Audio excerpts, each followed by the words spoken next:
Hey there, everybody. Welcome back to the Gutterwise Marketing Podcast. I am super excited to have you all with us today because we have a very special guest.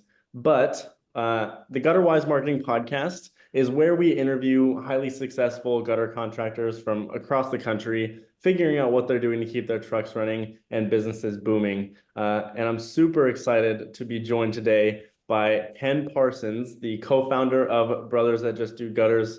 Ken, how are you doing today? I'm doing fantastic. How about you, George? I'm doing pretty good. I'm doing pretty good. It's an exciting day when you get to meet with the founder of Brothers Gutters. Well, I'm excited to be here. Thanks for having me on your podcast, and looking forward Always. to talking about the gutter world. Well, I am too. So we can dive right in. And for those who might be a little bit new to the industry or have not heard of Brothers Gutters, can you tell us a little bit about what that business is? Sure. Give you a little bit of history and background. My dad was a general contractor, grew up in a construction home, decided to go to school and be a teacher instead of do construction like my dad. And as fate would have it, 3 years later, after doing some teaching, I was approached by somebody to help, and work for him doing gutters. I turned him down a couple times because I did not see a future in gutters for me, especially that path I was heading down with just being a coach and sports and being a teacher. But summer came and I didn't have a job, so I took I took up his offer finally and went to work with him, and I found the work to be just really enjoyable. I like being back outside. I like working with my hands, and it wasn't like the work I did with my dad, which was grueling, horrible, in the trenches, muddy on construction sites, and just a mess. Everything was always a mess and chaos, especially setting modular houses. It was a hard work too. And gutters was totally different. It was like the truck was nice and neat all the time. Everything had its place. And that's the kind of person I am. I'm very organized and just like things a certain way. And this guy's truck was like that. And the you weren't stuck on the same like job site all day long. You can, actually get a couple jobs done in a day, and you're solving problems for people, and they're happy when you're done and their house isn't leaking anymore. And then you get paid on the spot pretty much most of the time. It was like, wow, a whole new world. And I was young. I was probably 20, 24 when I got introduced to that. But I loved it so much. I didn't go back to my teaching job in the fall, and I literally took my degree of teaching and threw it right in the gutter from that point forward. Um, so yeah, and that was it. I started working for this guy, and then I ended up getting a gutter machine for free that they were getting rid of. And I bought a truck for 500 bucks, which I don't recommend ever doing. I towed the truck more to the jobs than I did actually drive it my first year in business. It was something else. But I still loved it despite all the trials and tribulations that befall somebody who is newly self-employed.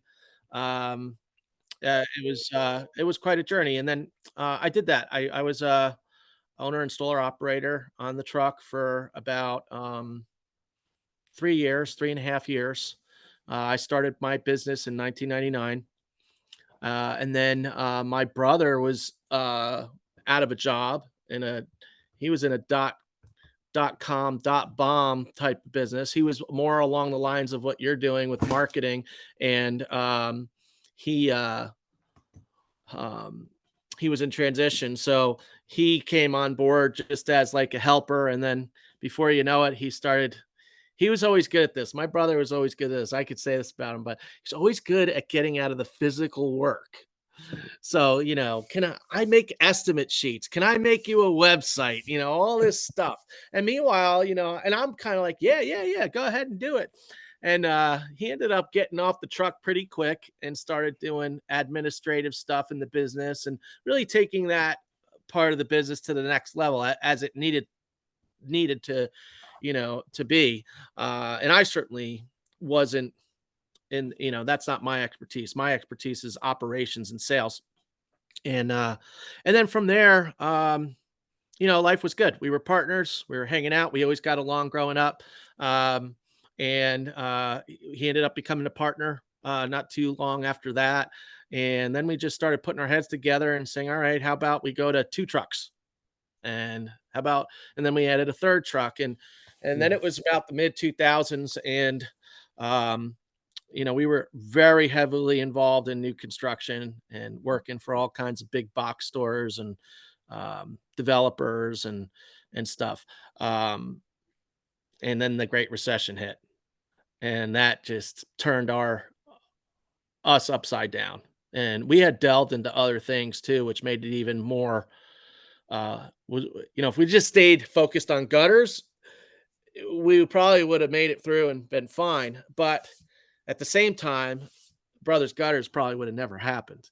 Mm. So you know that whole thing, almost put us out of business because we had deviated into construction. We actually started doing modular house sets and all kinds of stuff. We were saying yes to everything, Mm. and so we were chasing after all these rabbits. And through that, and going through that, in 2008, we decided to close down the construction stuff and get back to focusing on the gutters.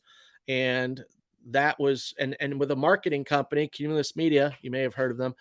We had a private session, and they said, "Well, you guys don't want to do construction. You don't want to do all this other stuff. You're brothers, and all you want to, and we just want to do gutters." And out of that little marketing slash meeting and all of that, you know, crazy recession that happened, the Brothers That Just Do Gutters tagline was born from that. And what was cool is it created a lot of confusion with our current name, which was Water Flow Gutter Solutions, with our clients. So we ended up changing the name. The tagline became the name of the company. And from that point on, because of all of the financial things that were happening in our lives, personally and business, I really started self educating like crazy because I didn't have like somebody to go to and say, what do we do now? We're owed like $150,000 from contractors that went belly up, and we have payroll and we're barely making payroll. And it was a big rebuilding time of who do we want to get in front of, who do we want our audience to be, and we really started refocusing on homeowners. And that got us out of the hole that we had built for ourselves. And all that self education during that time was from really, for me, reading books. I just I was reading the books, listening to books, listening to CDs. I mean, I didn't have anybody to associate with that could take our business where it needed to go, and we just started implementing things. We started implementing, and we finally were able to get Brothers Gutters on the map and back in shape financially. And we started really learning about different aspects of the business when it came, especially parts that we were weak in when it came to numbers and the data. Where do we need to be successful, to make a profit, to be able to pay employees well, to be able to give them the benefits that they need so that they stay and don't go and just buy a trailer and a truck or whatever and throw a machine in it like I did. Really give them a career path so that they could be successful too. And we knew that it had to be much bigger than just Ryan and I in order for us to accomplish something like that. So, franchising and the idea of franchising really became something big in 2008. And Ryan and I worked pretty steadily on that outside of doing the work of the work in our own corporate location in Poughkeepsie, New York. And then in 2010, we partnered up with two of our brother-in-laws, one in New Jersey, one in Virginia, and we did pilot programs and really started to see what works, what doesn't work, what do we think can get us to that next level to be able to replicate this across the country. And finally, in 2015, we franchised. And then in 2021, we built it to about 14 locations across the country. And now, fast forward to the present, we are at about 100 and I would say 15, 20 locations across the country. And we've sold about close to 400 plus units to those franchisees. Most franchisees buy around 2 to 3 units. And now, back in November, we sold our business to private equity, and now we are in the Evive Brands portfolio. There's 3 other brands, and my job is kind of shifted. Ryan is now the CEO of Evive Brands, and I'm on the board as well as he is. And what we're trying to do is buy other home service brands and have them either franchise them, or they already are franchising that want to be part of our brand portfolio. And that kind of gives you a little bit of the history and a little bit to where we're at right now. Man, that's awesome. That's awesome. So I want to circle back for just a second to make sure I got this right. You said that in 2021, you had about 14 locations. Is that correct? Correct. And then from 2021 to 2024, that went up to 100 plus. Right. That's some huge growth in just 3 years. I mean, pretty much 10xing the amount of locations that you guys have in just 3 years. I mean, that's incredible, honestly. I mean, that's almost unheard of. So, when you go back to that time of 2021 to 2024, what were some of the biggest challenges or I don't know, hardships that you guys found when growing that quickly, doing that, 10x in just a short amount of time? So I like that Grant Cardone 10 exit, right? Yeah. So I would say this because what Ryan and I are kind of known for being builders, and that's been in us since we were little kids. For little kids, we were building blocks down in the basement that my dad would cut out of scrap wood and bring it, and I would want to build it all the way up to the ceiling, and Ryan puts all the little cool details to it. So I think that's really important. A lot of people who are in business, they have the vision of what they want to do, but having somebody on your team or a partner that's implementer and can implement what you see is super important. And Ryan and I have a great partnership there when it comes to that. He's a really great implementer. And then getting people that have those kind of qualities on your team as you start to build out a business that has actual now departments. And I think overbuilding it is something that we did really well. We were built like a Fortune 500 company before we became one. We were having meetings. We were having crew leader meetings with our guys back in 2008 and 9, and having weekly meetings with them and training and stuff like that. When people would you guys operate your business like it's like you got 300 employees. Well, someday we're gonna, maybe even more. And that's, I think doing that and investing in people, I think is important. I think the biggest gap between somebody who's wants to or is stuck at, $300,000 a year, give or take, as an owner installer, and then growing your business to be beyond that and to scale it is definitely, you got to invest in the assets are not the machine and the equipment and all that. The assets are the people that you have, and your company is only as good as the people that you hire. And then that just starts to kind of, roll itself out as you play that tilt forward. Okay, how do I become that? And it's a mindset. It's a mindset that you have to work on to have the internal changes within yourself to manifest the external results that you see and envision for your business, right? And then taking those systems that you create for people, the assets you're going to be investing in, and then intertwine that with the leadership and the culture part of it to become one moving engine, right? That propels the business forward is what really I think Ryan and I did very well in the beginning to be able to support that kind of 10x growth. You can have 10x growth, but to sustain it, you have to have the right people in the right places to be able to support the people that you're going to be bringing on to take it to that level. And it didn't come without its hiccups, believe me. One of the things that we did have a little bit of an issue with, and probably in 2021 for a couple months, where we were having a hard time with our call center keeping up with the volume. And then we figured out some things, and that was short lived. It was probably about 2 months that lasted. And our franchisees were very gracious and good, where their back office admins were able to help and got us all back on track once we got our feet on the street, up to where it needed to be so that we could continue to service them.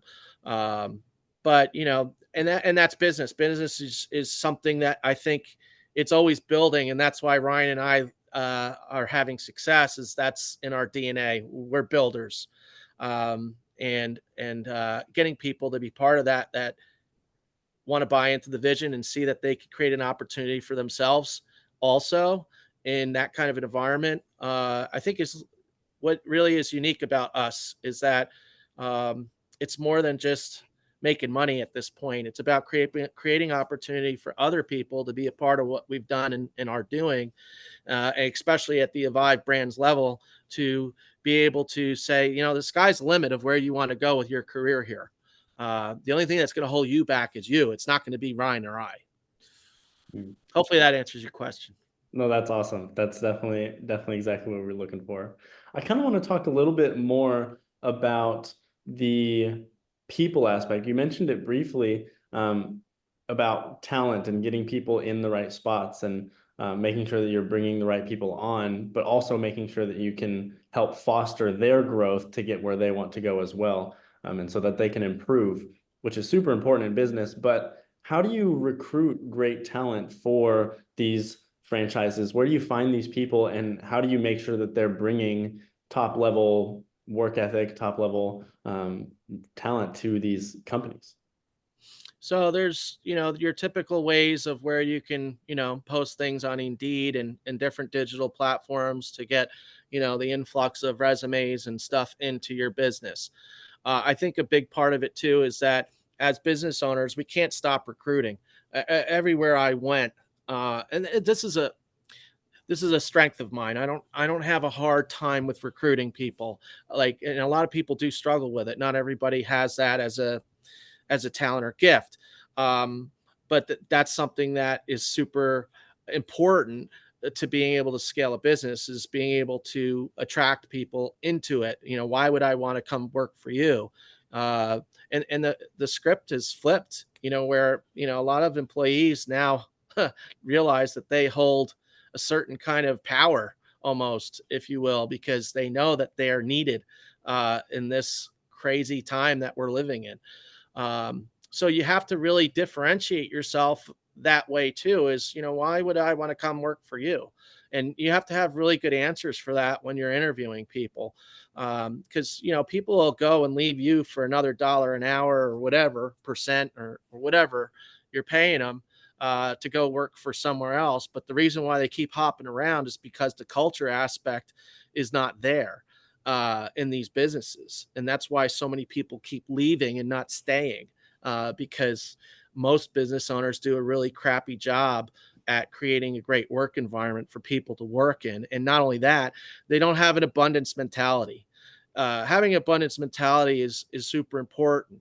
Ryan and I have been positions in our past where we didn't take paychecks, and especially after the recession, we paid our employees though, and they always got paid, no matter what. You got to have this mentality that it's, I have to have a certain amount of sacrifice now, in order to gain what it is on the other end that I want. And, when I create opportunities for others, that'll eventually follow through, in an abundance mentality that will come for me personally as well, because it's that win-win that we hear talked about in the world. And then, but you got to really have a plan to follow through with that. Um and I think that's really important to finding talent. I mean, of course, reading a lot of books. I mean, I could throw out Hiring Talent by Tom Foster is a great book. And then The Ideal Team Player by Patrick Lencioni. That one is great. And, one of the things that we live by is that we want people who are hungry. We want people who are honorable, and we want people who are honeable. You got to have those aspects, because if somebody has too much pride and arrogance, which in the gutter business, we run into a lot of that with people with experience. And I've gotten to the point where, some franchise owners, I just tell them, listen, I'm going to tell you 9 out of 10 guys you're going to hire with experience are going to come with their big bag full of drama.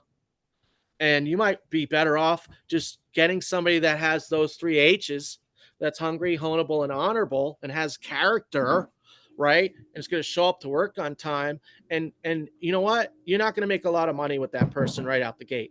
But if they're hungry, they're going to learn really quick by plugging them into our system of learning, which we have a learning management system that has videos on everything that you need to know to hang a gutter. But if you have that foundation of people that have character, and you're a person of character too, you'll attract that into your business. I think that's the most important thing. Your business is a reflection of who you are as a person. And if your business is sucking, I can guarantee you this: there's probably some heavy lifting that you have to do in your own personal life to get some things right, so that you can attract the right people in your company. I think that's huge, especially that last part is so powerful. The business is a reflection of who you are as a person. I mean, there's been countless times where, there's been hard workers out there that know how to pound the pavement and get the job done. But when it comes to doing some of those advanced things, getting people on board and attracting not only talent like, installers or office staff, but also customers, at the end of the day, some people can sense that in your business and seeing like, oh, this person isn't at the top level of what they say they are, regardless of experience or what have you, because of the way that they treat their employees, the way that, they interact with customers, the way that, things happen. Because like you said before, that pride and arrogance kind of takes over. I think that's super powerful.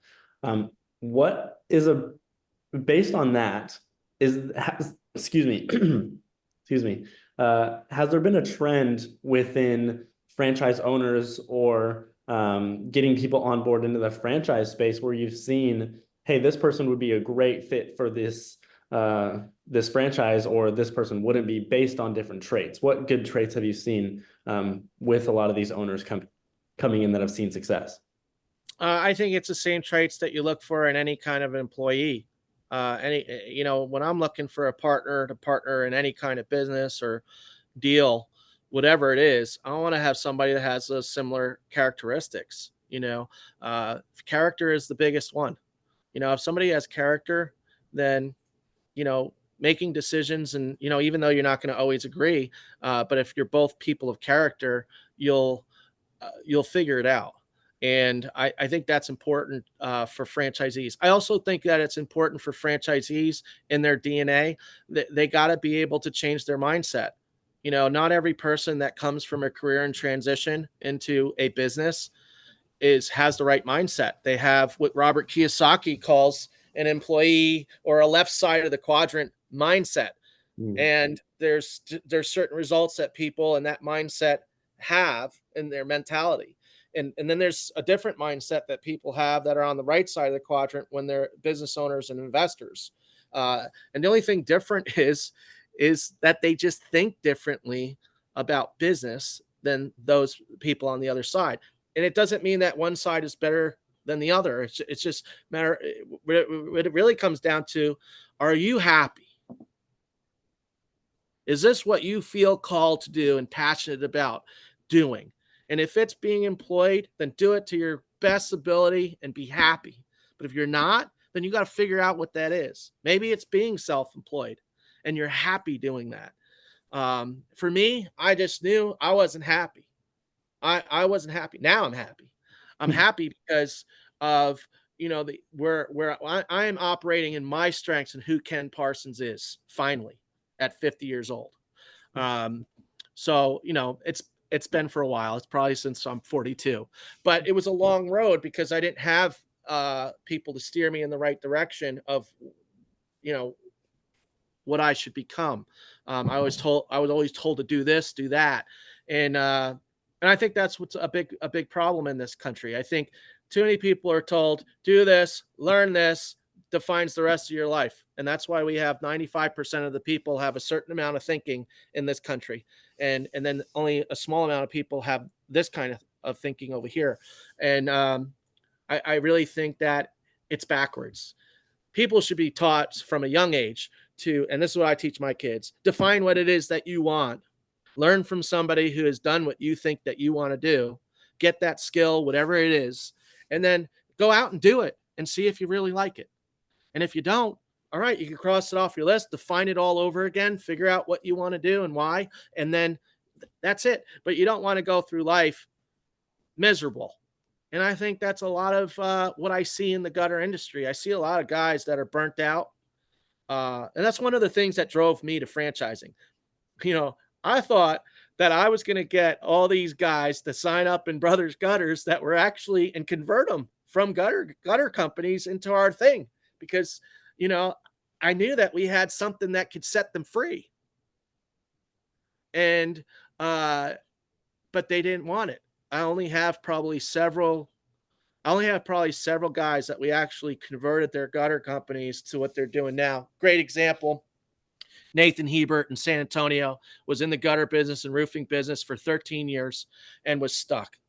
And then when he joined Brothers Gutters, he grew by $1 million in revenue for the first 3 full years of business that he was with us. And now he's working towards going to 4 million in the next year or two. So, you know, that's the kind of, you know, that was my vision. Obviously, you know, we've had to recalculate that, and, you know, we have a lot more career and transition people. But back to the answer to your question, you know, it really is, no matter what your background is, if you have those kinds of qualities, then, you know, that's what you got to have. Drive. You got to have drive, and you got to be agent of change, not just, you know, you got to be an agent and change for yourself first before you become an agent and change in other people's lives. And that's it. And the bottom line is the tough thing is that a lot of people out there, they don't want to change.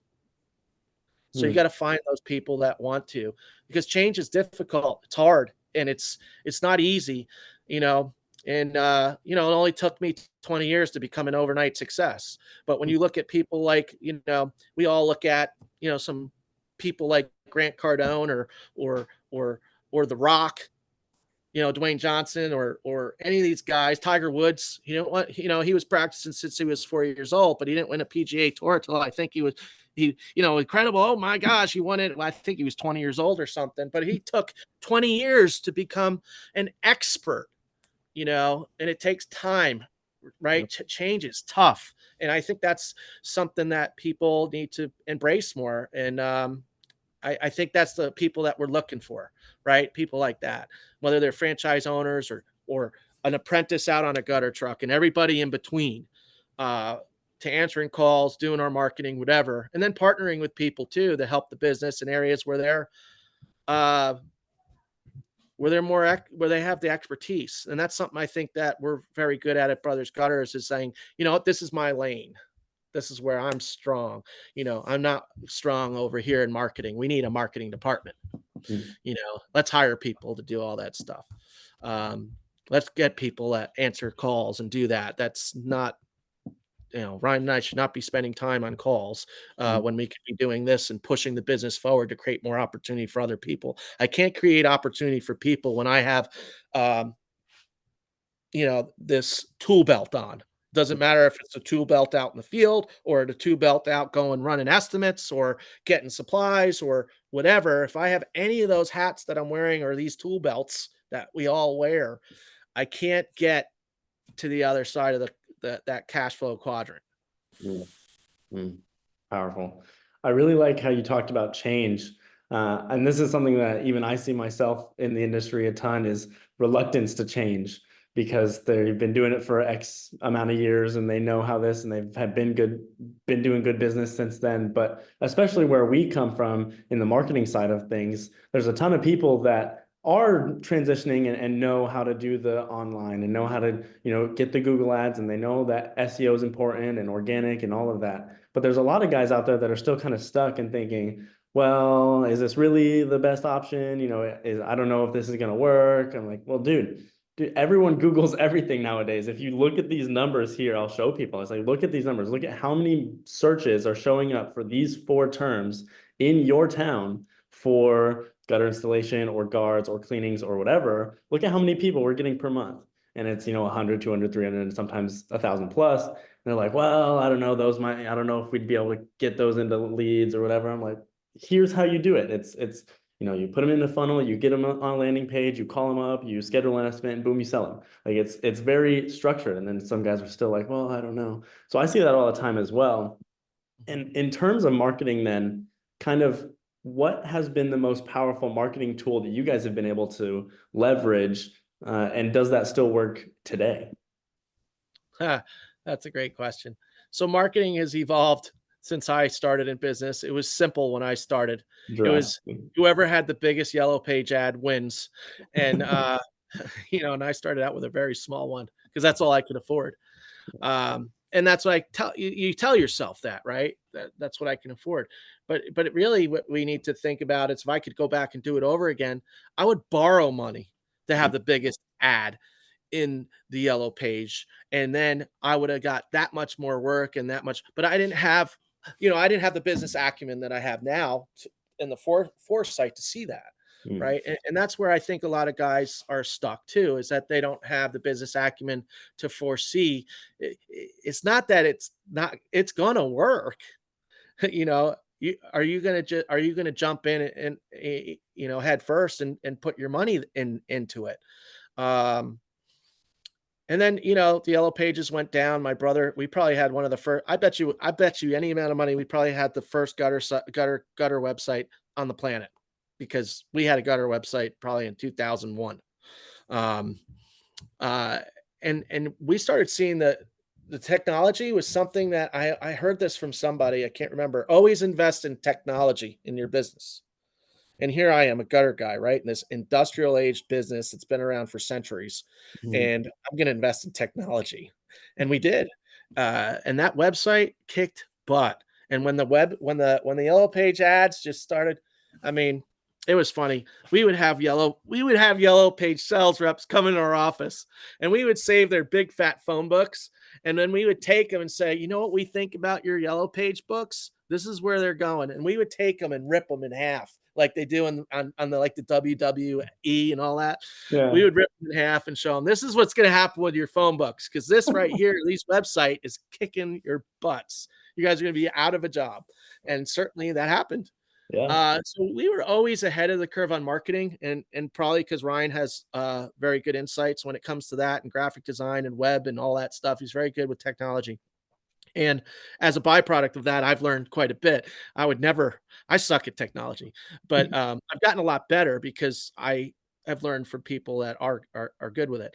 But as far as marketing, digital just took off for us Mm. early on. But I think that lasted like that. Leads were never an issue until COVID hit. When Mm. COVID hit, I think a lot of people in the home services industry, they were working, they were they they had to get, that typical referral business that they had word of mouth kind of dried up and everybody was shopping online at home. And all of the smaller type guys that are in this business all started fishing in that pond. Mm. And I think this is my opinion. I don't know anything about Google really, but my opinion from what I've actually witnessed is that digital ads is no longer all you can do in your business. Mm. You have to do more than digital ads. Digital ads is there's a lot of people fishing in that pond now. And 100%. I don't care if you spend $5,000 or $20,000 a month on digital ads. They are going to take that money and you are not going to see that in estimates booked on your calendar. I can guarantee you that. But I also can guarantee you too that you cannot not do it either. Mm. You have to be in there and playing that game. But it is not where you're going to get all your leads from. Mm. There's other things that you've got to do. There's branding, there's community events, there's networking, there's all kinds of things that now I think that we as business owners, even more so today than ever, have to have these marketing layers, and the more layers that we could fit into our business of marketing, um, the better that the better we're going to be with the opportunities and the leads. Mm. Uh, so Yeah, that's kind of like the trajectory of where I've seen things, and and where they're going. And definitely there's some things that are on the horizon that are coming that I think a lot of people are going to miss, uh, which is coming up next. And when it comes to technology, mm, and I think that's AI. for sure. Sure. I think you hit the nail on the head when it comes to, digital ads, Facebook, Meta, Google, all of that fun stuff.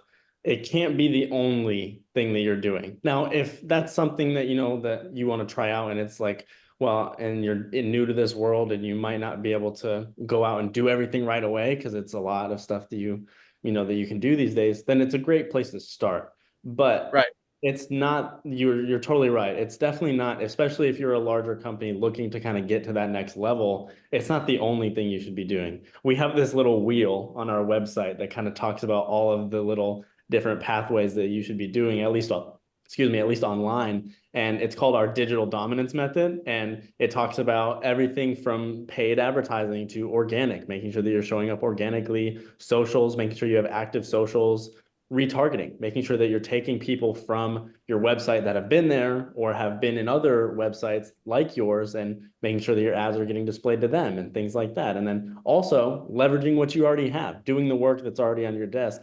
Email remarketing, taking your current client base and offering promotions, saying, hey, fall's coming up, you schedule a cleaning, or do you need an inspection, things like that, making sure that you're keeping the wheel churning in all of those aspects and not just focusing on one. It's something that I talk about a lot, even in my own business, that I try and do, is omnipresence, right? You kind of want to just be everywhere. When someone's scrolling on their Facebook, there's your post. Oh, Joey just put in a new 6-inch on his lovely ranch home. Here's what it is. Here's what he had to say, blah, blah, blah. They're like, oh, that's cool. Then they, are scrolling again and they see an ad for one of your leaf guards that you've got, and they're like, oh, okay, I've been thinking about that, and then they're like, okay, whatever. They keep scrolling, and then they go on down to their their kid's baseball game or whatever, and then your sign is actually hung up on the fence because you sponsor the local baseball team. They're like, oh, hey, I know those guys. And see, becoming omnipresent is really the way to just nail, especially your local market, but also those around you, because I mean, the more often people see you, just the more higher and higher chance that there is that they're going to think of you when gutter services need to come up, or they're like, hey, you know what? Yeah, I've heard my neighbors talk about, this gutter guard stuff. Maybe I should look into that. And then they call you up because they're the ones that you remember, right? So That's I it. think that you just hit it on the head with making sure that you are hitting multiple different avenues and not just one or the other. And especially not just online, right? Making sure that you're out in the community doing all this stuff. Yeah, and I think that's something that too that I've learned through this whole technology, growth of technology over the last 15 years or so that we've been seeing, and how it's impacting business, is that it still is not replacing the good old relationship based marketing. Mhm. People got to still know you, like you, and trust you. And one of the best ways to get people to know you, like you, and trust you is to do things out in the community that typically other people are not going to find the time to do. Mhm. And if you personally can't do it because you're busy working on your business, hire somebody to be the face of your company to do it for you. If you're not the, type of guy that likes to talk to people or whatever, that's okay. And that's not your strength. Hire somebody that loves doing that stuff. Mhm.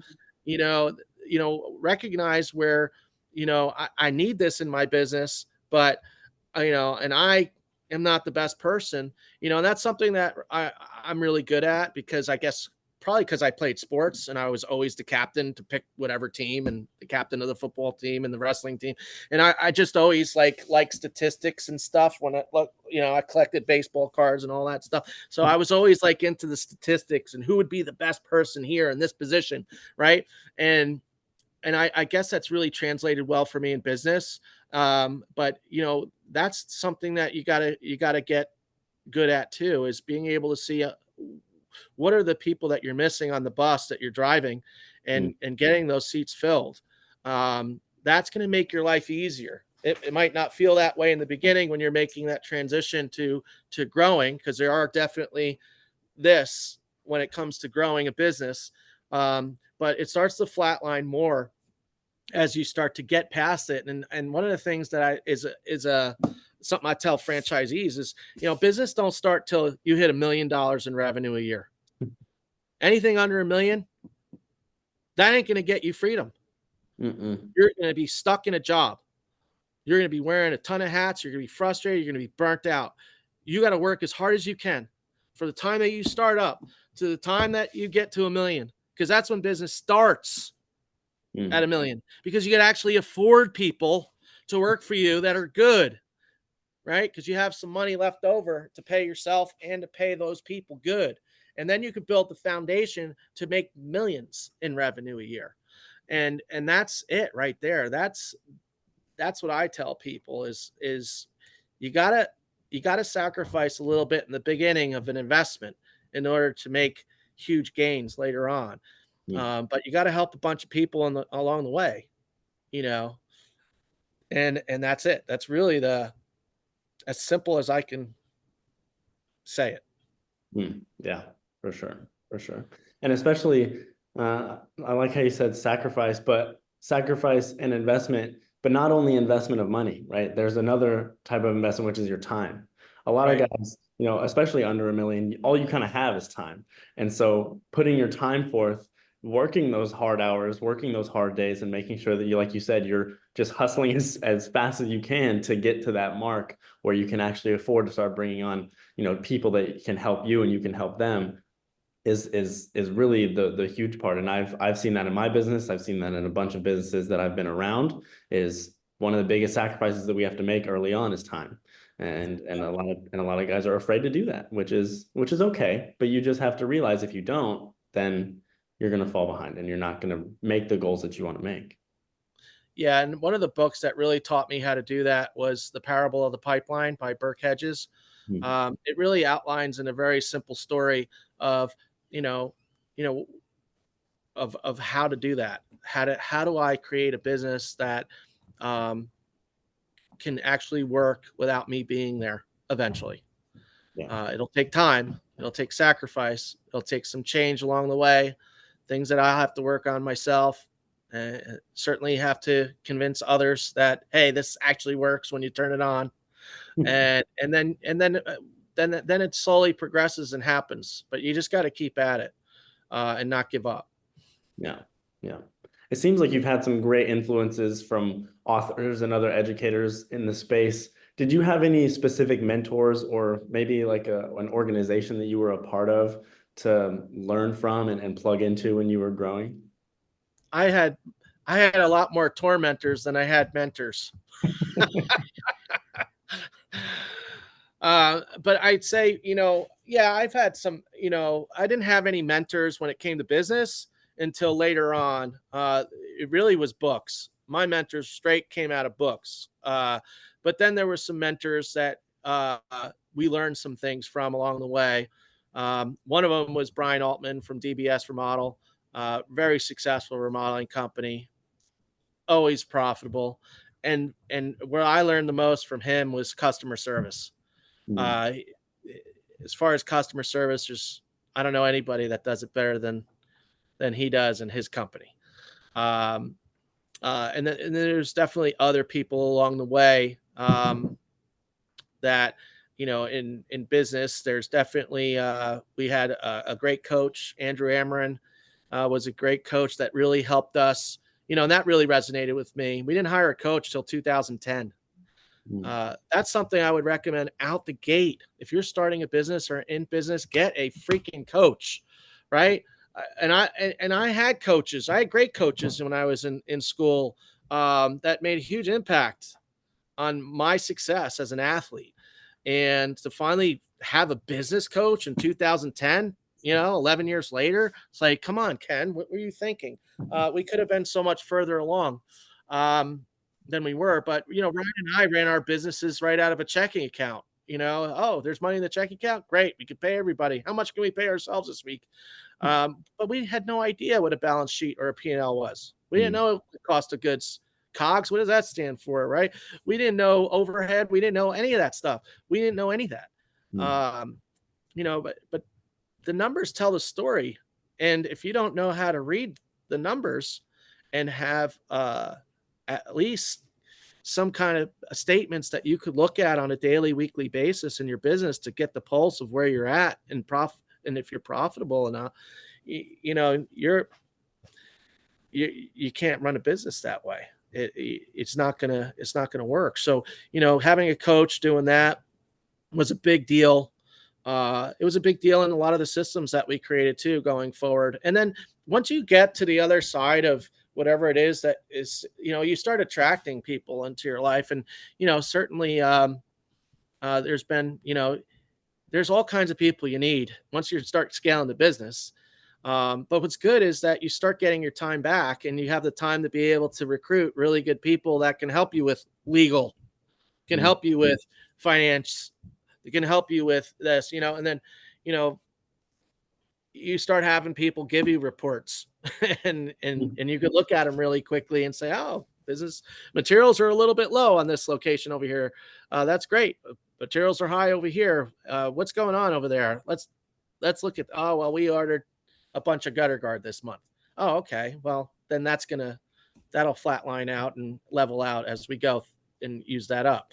So, mm, there's just conversations that you can have, and you start having a management team, and now you have other people that are part of it. And business gets easier once you get past that million and you start getting to the other side of it, and you have some people that are sharing the insomnia and wearing some of those hats. Business starts to get fun. It mm, actually is fun um, because you're all working together as a team, you know. And that's what business is about. If you want to have a big business and you want to have success in that type of success, it's all about the team and the people that you surround yourself with, and certainly a lot of those people along the way. But there's certain colleagues now that we have that are, I wouldn't say mentors, but good at association. mm. Uh, but yeah, I can't really point to one person that really. There's a bunch of people that have helped along the way. Um, but as far as mentors, I would say books were the mentors for me. And There they, you go. that's how much does a book cost you? $15. Exactly. And then some of your time, you Yep. know, Yep. more Exactly. people spent less time on this stupid thing right here, and then more time reading books and getting better, Yep. uh, and then implementing that in your business. Life can get pretty incredible. Whole lot easier. A whole lot Yeah. easier. I like that you've taken a lot of perspective from a lot of different people, though. I mean, a lot of people, a lot of people just find kind of one guy and they're like, oh, this is great. He's got everything I need. And then kind of soak up everything from that one person, which is also good. But you do kind of need a community. You kind of need a Oh, group you of need a people that, community. You definitely do. It's not true. Whoever's selling themselves on, oh, I just need to this one guy, that is a lie. You're telling yourself a lie. There's no way, and I see this in my son. My son's a basketball player. He's 13 years old, and there's all types of coaches, and I see parents go to personal skills training. Oh, but this is our guy right here, and I'm like, nope. My son's going to all of them. He's Mm, going to personal training with this guy, and this girl over here, because they all have something different that is going to impact his game at so many different levels, because they don't do all the same skills training. They all have a different thing that they're good at working at. And then if he can grab something from all of them and be able to incorporate that into his game, he's going to be much more well-rounded ball player than most kids at his age. And he is. And that's the same thing in business. There's so much that we can learn. And this is something this is how I view myself, and I view learning. Learning is critical. It is critical to have the art and science of learning down in your organization is the differentiator period of what will differentiate you from the rest of your competitors. If you can create that kind of environment within your company culture, of learning, there will be nobody that will be able to ever catch you. And that's what really sets Brothers Gutters apart. We are a learning organization. And what happens to people is when I look at business, a lot of people, especially in business and coaching, they like to use the mountain, the summit. I look at business as a summit that you never reach. It's a never-ending mountain that you continue to climb. And when people start climbing the mountain of business, they end up getting caught up on the cliff of complacency. Mm. And then they start camping out there. And the longer you camp out on the cliff of complacency, the worse it gets.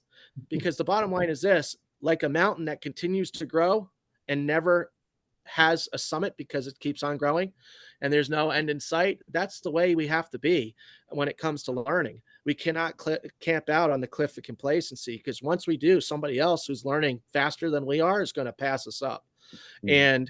And that's it, and that's why I don't worry about competition, because collectively at Brothers Gutters, have so many people now. We're probably in the thousands of people that are learning in our organization and collaborating at such a high level of innovation that it's incredible. And if people in Brothers Gutters get caught camping out at the cliff of complacency, whether it's a franchisee or somebody that's out in the field or a sales rep or whatever, they're going to be invited to leave and go be successful somewhere else. Mm. Because that's not who we are. We are always learning, and it never stops till the day you die. That's our mentality. So I think that's important. Yeah, I think that's huge too, because especially when it comes to the learning aspect and it never ending, a lot of people see that and they're like, oh, business doesn't end. Like you don't reach an end point. Like it'll never be easy. That's not what we're saying. But it's a continuous effort of getting better and learning and having things go wrong and fixing them, because you learned this lesson already. You've been here before. And so the magic happens when you learn to love the learning.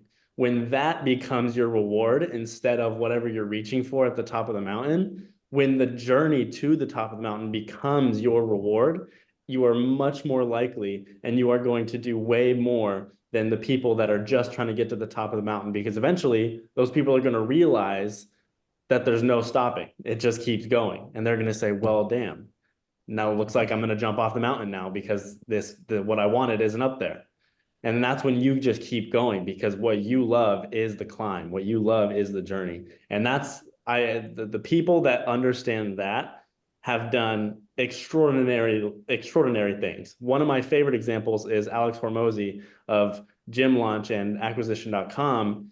He talks about this all the time, where in his early days, he wasn't like that. He was looking for the top of the mountain, and then he learned very quickly that that's not what you do. You learn to love the grind, you learn to love the work, and then the work becomes your fruit, your reward. And he's gone on to do multiple hundreds of millions of dollars, and on his way to $1 billion. And I think he's a great resource for people who want to get into that mindset. I think that He definitely has an awesome mindset. I've seen some of his stuff.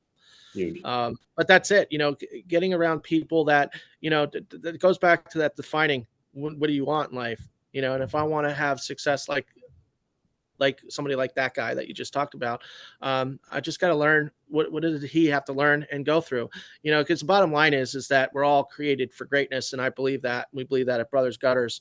And, what are you willing to do and to sacrifice and to give up to become what you're meant to become in this life.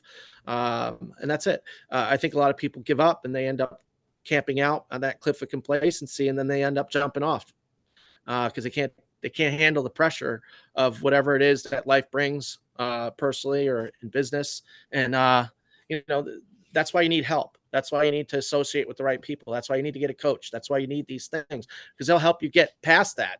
And it's not just like Ken Parsons, just running up this mountain every day. There's times that I get stuck and I get head trash, and, that self-talk needs to be redirected again. by the great people that I have in my life that I can turn to and say, hey, I got a little rant here, but at the end of the day, I need to get past it. And what do you think? Having that is super important, because going through life on your own or by yourself in business, it's not fun. It is not fun because there's too much pressure. And 100%. I've seen too many old guys in this business fall off roofs, die, get hurt really bad, because they're still out there. They're still out there huffing gutters up 30-something foot ladders. And it's not an old man's game. Construction and home services is meant for young, hungry guys. And then at some point, there's an opportunity for them to move in a position of leadership to be able to teach young, hungry guys. And that should be the cycle of things, is that you can actually have an opportunity to take the knowledge and stuff that you have and that you've learned on your journey up the mountain in business, to be able to pass that along to others, and still get paid for it. And that's what I think is important in home services in general, is to create those opportunities by collaborating together on a whole nother level of doing business, so that, these guys that are in their 40s and 50s like me, I am thankful that I like hanging gutter. I hung a gutter for the Jubilee Center here in Lynchburg a couple months ago with a local franchisee. My brother-in-law actually owns this territory here in Lynchburg, Jeremiah Bowles, and we donated the gutter to the Jubilee Center, which is a center for kids to go after school and hang out and stuff that don't have parents at home and at work. And that was good to get out there and get my hands dirty again. But I'm thankful at the age of 50 that I'm not going up ladders every day and having to do that, plus all the other stuff of interacting. It's very physical and mentally challenging, because you just not only have to just hang gutter, but you have to go and talk to the customer. You have to sell that job. You got to do all those things. And it's not easy. I did that for over 13 years out in the field. Mm. It's a lot, and you have nothing left at the end of the day. And you go back home to your family and kids or whatever you got. It is tough. It is tough to find the energy to do it. So I'd encourage everybody, get a coach, keep learning, keep building your business. If there's anything that I could do to help, let me know. Awesome. To close out, I wanted to ask one more question, kind of what you're doing now. You mentioned it before, how you're now part of Evive Brands. Can you tell us a little bit about how you got involved in that and kind of what your main role is there and what you're learning from that now? So it's back to building opportunity, not just for ourselves, but for our franchisees and for the people that they employ, and our corporation, right? The franchisor company, of all the great people that work there, to be able to support our franchisees to success. So, being the builders that we are, Ryan and I had two paths that we could have gone down. We could do our own thing with Brothers Gutters and sell that, boat into the sunset. But what would happen is it would create ceilings for people that are in leadership positions, where this is as high as you can go. Where if we were to sell the company with the right opportunity, now there's, a lot of people think you sold your company, you no longer work and you're retired. That's one way you can skin the cat. But there's a bunch of different ways that you can do it, right? You can sell to, which Ryan and I did, and I'll share that. We sold to a private equity firm that had a track record of being able to not get into the day-to-day, just keep everything the way it is, because they're investing in people, because they believe people are the assets of the business. So the values aligned for Ryan and I, and we partnered with Riverside, and they've been buying and selling businesses, and especially in franchising, since 1988, I believe. They bought and sold Neighborly Brands 3 times. So, partnering with somebody like that would allow Ryan and I to be able to operate in our strengths as leaders. And then also being able to create opportunity for the people at our corporate staff to be able to be promoted into Evive Brands at that level, Mm. which has happened. Our whole marketing department was just promoted into Evive Brands. They're no longer part of Brothers Gutters. That's So awesome. all those people got um, new titles and new pay and new job restructuring and everything, and they're excited. That's awesome. Um, Ryan and I stepped out of the brand president role, and Danny Horбачuk is now our brand president. Um, we have other people like Mario Capodefero, who's our sales guy, and now he's doing sales training and starting to do that for the other brands at Evive. And so there's lots of opportunity where people are getting promoted, and that would never happen if Ryan and I didn't continue to live by the values that we live by as builders, and creating opportunity for people. This would never have happened Mm. for these people to have had such a career path. So it's something that just resonated with us, and making that decision to do that. And also for the franchisees, right? When you partner with somebody, right? Like whether it's a coach or, your brother or other companies that you're subcontracting to for certain services in your business, those are partnerships that have to align with your values. And when they do, the collaboration of that exponentially grows your business. And Mm. it does it so fast, because a lot of times my mentality, old Ken would think, oh my God, how are we going to do all this? Right. Because I'm thinking, how am I going to do all this? Mm. And I'm not thinking the right way. I'm thinking, who am I going to get to help me do this? There's a Mm. great book called Who, Not How. Mm. Yep. Uh, Excellent book. And that really was confirmation of what Ryan and I did to become successful. Who are we going to get to help us to get to this level of doing business? And that certainly was a next level up for us by being able to create opportunity faster than Ryan and I could ever do it, by partnering with somebody that's already done it a bunch of times, and then building out a platform, which is something Ryan and I in the last few years, being exposed to franchising and other platforms, having the desire to do that, just opens up the door of opportunity for people to, maybe some of these people might not want to stay at Brothers Gutters, but now they have this opportunity to go work at this brand or be brand president over here or work for Evive or whatever. Right. And, that it just became a lot bigger. And I just knew that it was time. It was time for us to, I like not getting out of the way, but Mm. stepping to the side to let other people rise up and do that. And, it's great because that's the legacy part of it, right? We all get into business because really it drives us because we need to make money, right? We need to make money to provide for our families and support them. Mm. But once you've got the money taken care of, making a difference and having fun is really what's left. Yeah. And when when you can do all of three of those things and then help others to achieve all three, have fun, make money, and make a difference, uh that I mean, what else is there? That's the golden goose. That's what it is. That's it. That's awesome. That's awesome.